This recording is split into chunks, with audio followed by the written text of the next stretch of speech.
They're wearing like bright reds and stuff. Like, lads, what are you doing? Like, you're making yourself a literal target. Like, I don't know, camouflage yourself, I guess.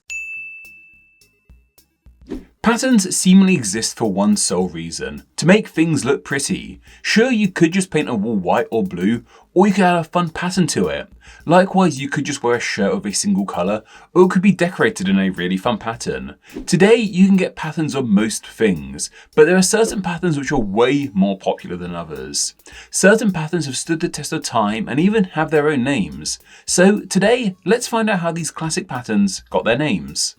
First off, let's look into the polka dot. This pattern consists of many small circles or dots covered in a single coloured background. They can be found in all different kinds of colours. The dot part of this name is fairly self-explanatory. What's way more interesting is the polka part. This is a word we hear in other places too. Most noticeably, it's the name of a genre of music as well as an accompanying dance style. Polka is believed to have originated in the modern Czech Republic, and the name comes from the Czech term of polka, which means half, in relation to the half steps that are normally undertaken during this dance. The music of polka and these dots are connected to one another, but how so exactly? Well, it seems to simply come down to the fact that they both became popular around the same time, in the mid-19th century.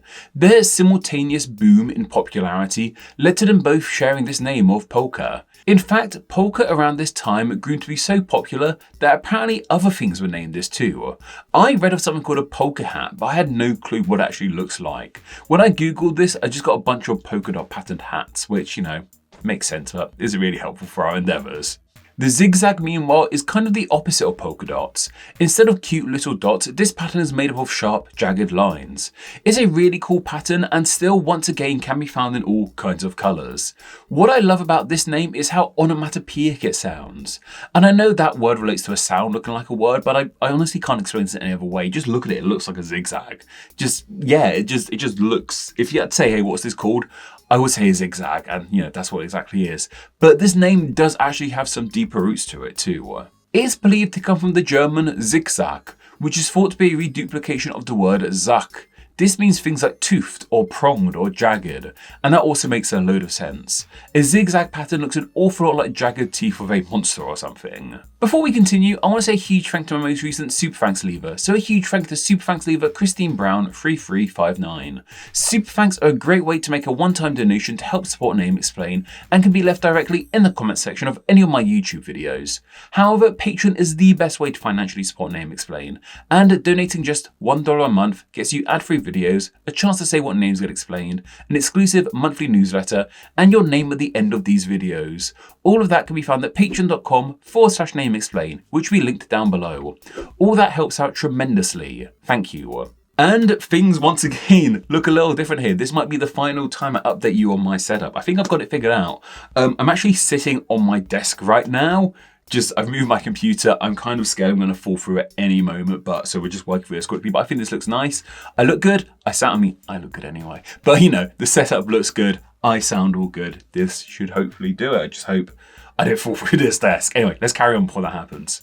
Next up, we have a pattern that didn't come into being just to make things look prettier, this being tartan. This pattern is made up of various crossing over lines and has become deeply linked with Scotland. Here, tartan has become a national symbol, and different patterns reflect different families and clans. The name itself, however, is believed to be of French origins, thought to come from their word of tartan, which is thought to mean any kind of strong fabric. This pattern is also known as plaid, a name that gets applied to it when it's worn by someone like a lumberjack instead of a Scotsman, or, you know, myself clearly. Yeah, I totally did as a purpose. I just didn't pick this shirt up from my bedroom floor and be like, yeah, that'll do. No, this was all very much done intentionally. But anyway, plaid is actually the more Scottish term than tartan, as it comes from the Gaelic word of plaid, which means a blanket. It might even relate to the word of pillaid, which means sheepskin, as this was the go-to material to make cloth out of once upon a time. Yet there's actually a pattern that might be more linked with Scotland than tartan, that being paisley. This is that kind of psychedelic teardrop design which comes in a huge variety of styles. The reason this one is perhaps more Scottish is down to the fact the name comes directly from a Scottish town. In the southwest of Scotland, you will find the town of Paisley, and it's here that this pattern derives from, hence why they share a name. As to why this town has this name, well, it simply means church, coming from the Irish language in this case, and their word for church is basleck. This actually comes from the Latin word of basilica, a word we still hear used in relation to large churches to this day. The final pattern I want to talk about didn't really come into being for fashion reasons, that being camouflage. This pattern has been used by the military for years to help their soldiers blend into the surrounding area. It's definitely cut from a different cloth compared to the others covered here, but it's still a pattern nonetheless. Also, like, camouflage is fairly new. If you see pictures from old wars, they're wearing like bright reds and stuff. Like, lads, what are you doing? Like, you're making yourself a literal target. Like, I don't know, camouflage yourself, I guess. But yeah, just silly people, silly war. This is a word which kind of came into being through two other words. The first being the Italian camouflage, which simply means to the skies, which makes all the sense in the world.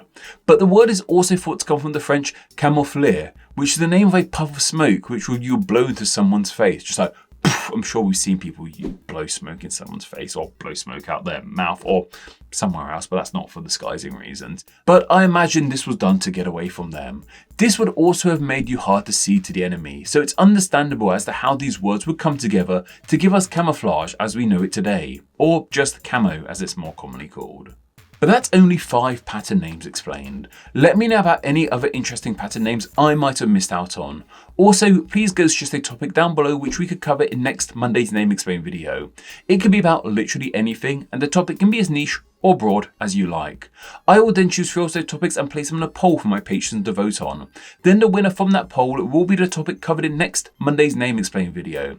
You can vote in that poll as well as enjoy many other great benefits by visiting patreon.com/Name Explain, which will be linked down below, and by donating just $1 a month. Thank you. Anyway, that's more than enough for myself, but don't forget to go follow me on Instagram where I'm NameExplainYT, and don't forget to join the Facebook page, Friends of Name Explain, where you can chat with myself and many other name nerds. Okay all, take care. Look at this, I think this looks pretty good. I'm slightly terrified I'm going to fall through this desk and destroy my computer underneath it. So let's just hope that doesn't happen. If this works out, I will move my Mac to a more sensible location. So at least if the desk breaks, it doesn't crash my computer underneath, because that's a lot of money, I'm sure you know. I think to the eye, it looks okay. I think so anyway. I don't know, I'm really happy with this. So should we get filming like this and just get this quickly done before my desk caves in? And I have tea, fantastic. Yeah, let's go. That it appears in other things that were named this too. Which is thought to come from the Irish language in this case, for their the camo as it's more commonly called. That was a bit of a mucked up animal, but you can save it in the edit. I believe in you. Take care. Right, I'm going to get off this desk. I'm so worried it's going to cave in on itself.